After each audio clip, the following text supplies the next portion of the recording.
Hey everybody. So, I wanted to just come to you guys and do like a quick little update on me and Gracie. On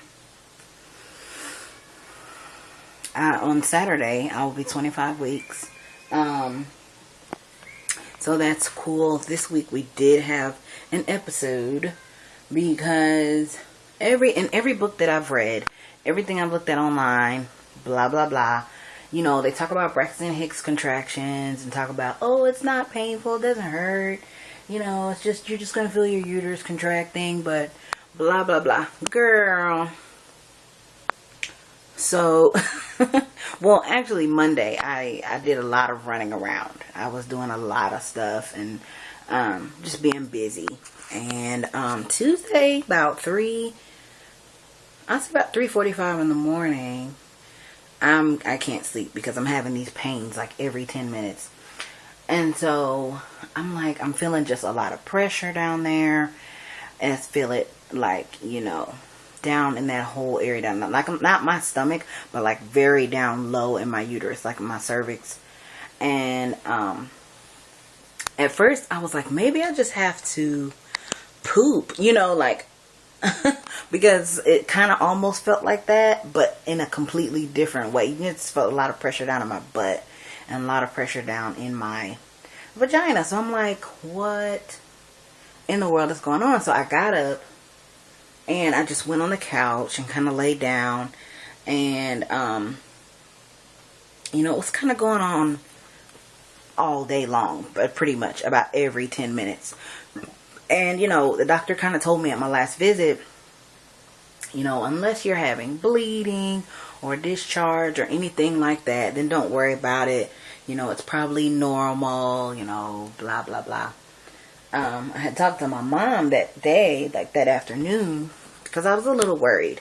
And some of y'all don't know, like I was born 3 months premature, so that's always been a source of anxiety.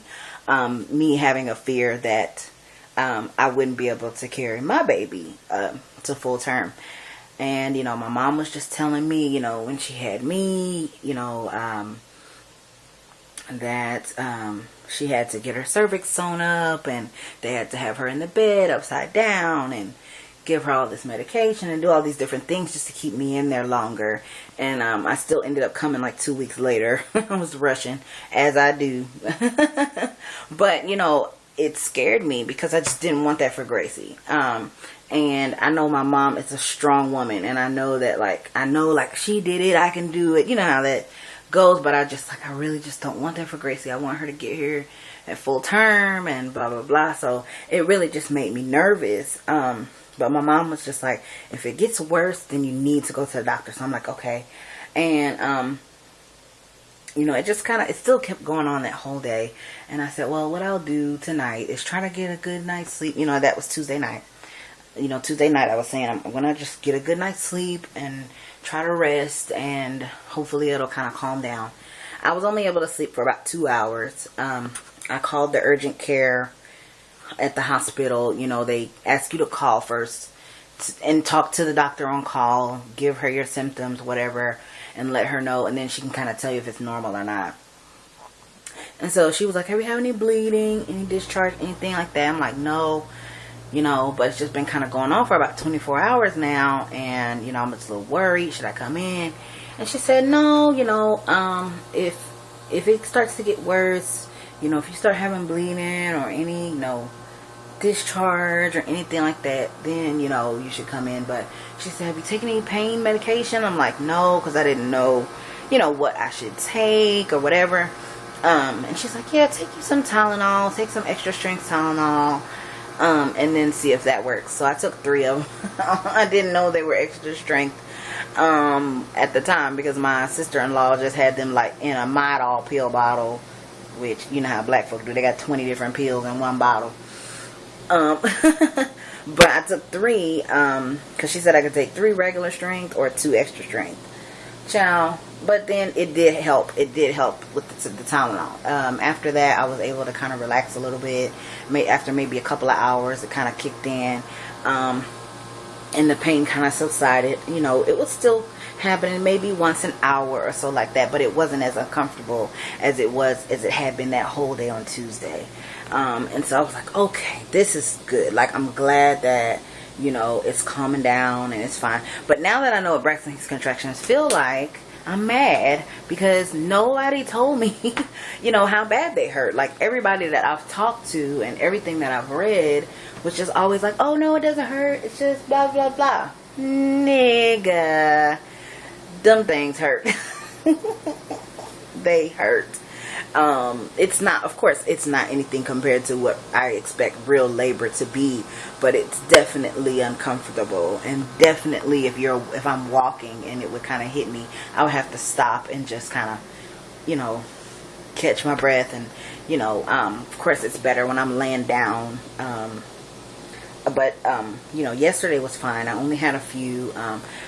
What my sister-in-law was telling me too is that Gracie probably has turned, like, head down, because as it gets kind of closer to time, you know, the baby will start to kind of get in position and stuff like that. And sure enough, you know, I can feel her little head down there, right down, you know, because I was feeling a lot of pushing, and I'm like, what is going on down there? And sure enough, her little head is down there. And because she was fine the whole day, like, she was kicking around and turning cartwheels like she always does that whole day. And I said, I think she's fine. I'm just the one who's in pain, you know, but I just didn't know what was going on. And this is my first pregnancy. I've never experienced it, so you just don't know, you know. But so luckily I was freaking out for nothing. I didn't end up going to the hospital. I just stayed home and just rested. I didn't do anything yesterday, which was Wednesday. I just chilled out. And so thank God that nothing was wrong. I did start kind of having some pains this morning, about 2 o'clock this morning. We got into bed about midnight, and about 2:30 or so, I got up and took some Tylenol, took some more Tylenol, because it was waking me up out of my sleep again. But once again, you know, it went away. So I'm just thankful that that I now know what Braxton Hicks contractions feel like, and that now I won't freak out in my next pregnancy. I'm just glad that Gracie is okay and that everything's okay. But yeah, that's all I wanted to say. I just like, how come nobody told me? You guys didn't tell me anything. Like, you know, like, whatever. But I'm glad that I know now, so that's cool. But yeah, I was gonna start making a video earlier this morning, but I didn't want to come to y'all yet until, you know, I had cut my hair. You know, I had to get my hair laid down because, you know, it's like, at least if I'm pregnant, I gotta be cute some kind of way, you know. I gotta get my hair done, you know, make sure my hair is cut and keep my eyebrows did, and like, you have to just do what you can when you're pregnant, because I don't want to be feeling ugly and frumpy while I'm pregnant. I'm already fat, so whatever. but yeah, that was it. Supposed to be going, like, swimming with my little nieces and nephews later today. Hopefully I can get some of that on camera. It's one of the little ones' birthday, so hopefully I get to get some of that on video for y'all. But yeah, everything's cool. I'm fine. Gracie's fine. And everything, so that's always cool. Let me see if I can even get up and do a belly shot for you guys. But yeah, Saturday will be 25 weeks. So we are moving right along. Let me turn this thing around. Okay. Okay. This is, let me see. Oh, you know what? I think I'm gonna turn this thing upside down. Hold on. I don't know, child. Hopefully it comes out right. But this is Miss Gracie Bell and me in the belly. That's us. Belly all day. I also have some better pictures that I'll post up at the end of the video, like from that I just took like last week, that are really cute. Yeah. So that's it.